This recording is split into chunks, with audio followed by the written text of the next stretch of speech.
Dzień dobry, mówi Dorota Freitag z Kreatywnie.com. Dziś mam dla Ciebie trochę czarowania i dosyć ciekawy projekt, na którym naprawdę będę się bawić, bo nazbierało mi się tyle pomysłów, że po prostu nie mogę się powstrzymać. Zaczynam od gruntowania. Jak widać, szybka akcja, biały podkład akrylowy w każdym moim filmie, więc już wszyscy wiedzą, jak go używać. I utworzę sobie strukturę z dwóch kolorów, więcej, z 4 kolorów farb mineralnych. Tutaj mam super kolor zielony i Cape Town Blue, czyli taki miętowy. Z tego co pamiętam, ten zielony to chyba jest bambus. I teraz tak, po nałożeniu farb spryskuję je odrobinę wodą, żeby mi nie podsychały, bo farby mineralne szybciutko schną. Także po prostu spryskiwaczem sobie tutaj działam, żeby mi za szybko nie pozasychały i na sam środek, gdzie jest to przejście między jednym rodzajem farby a drugim, jednym kolorem a drugim, nakładam jeszcze szpachelką, to może być też pędzlem, farbę złotą. I ponieważ to było popsikane, ja sobie jeszcze bardziej psikam tutaj, to ona mi się pięknie rozpływa w jedną i w drugą stronę. I powinnam była ten efekt zostawić, bo jest naprawdę magiczny, ale podkusiło mnie, żeby jeszcze stworzyć dodatkową strukturę za pomocą folii.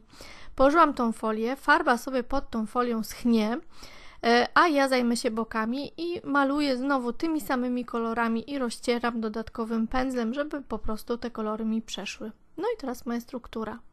Po zdjęciu folii wychodzi coś takiego kubistycznego, coś totalnie magicznego.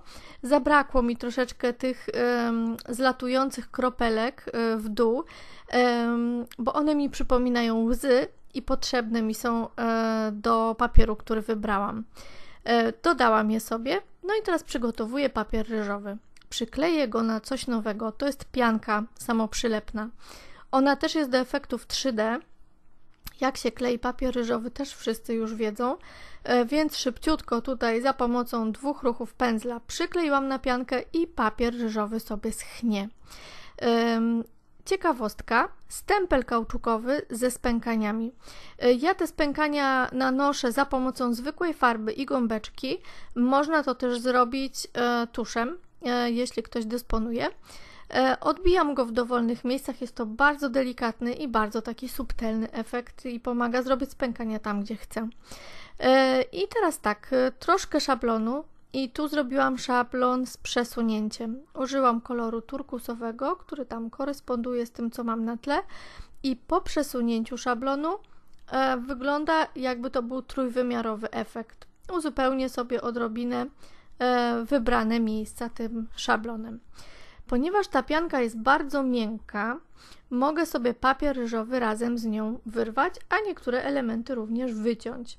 Czyli ja decyduję, czy chcę wyrywać, czy wycinać. Po wstępnym ułożeniu kompozycji wyszło mi na to, że brakuje mi jeszcze oprysków. No to pryskam. Pryskam brązową, rozwodnioną farbą. To jest istotne, bo sama farba ciężko pryska, trzeba ją rozwodnić.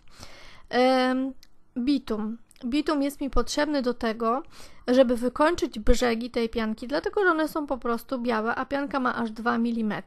I teraz kolejna ciekawostka. Transfer w markerze. No to jest moje w ogóle odkrycie wakacji. Transfer w markerze jest bardzo prosty w użyciu.